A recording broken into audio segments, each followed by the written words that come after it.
Combien de personnes évacuées? 27 personnes, 27 28 avec moi. 28 évacuées. Une partie du personnel qui était d'Eurovia et puis l'autre partie qui était des autour du Fil, qui était en train de rénover la gare pour redémarrer. Oui. C'est compliqué avec les prix. Vous avez eu peur? Honnêtement, sur le moment, oui.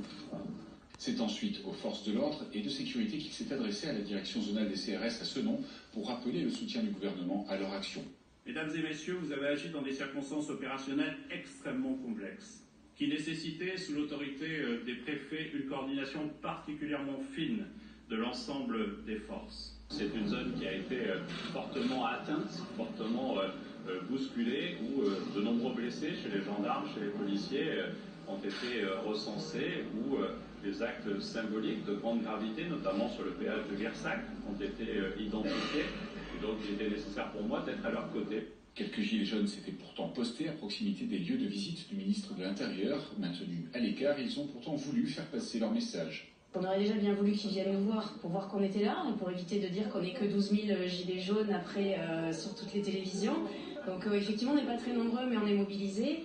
Le message à lui faire passer, c'est déjà entendez-nous, recevez-nous. On a des émissaires et des porte-paroles qui sont sur Paris, qui se sont fait connaître, notamment Flyrider, Maxime, on est tous derrière lui, on est tous d'accord.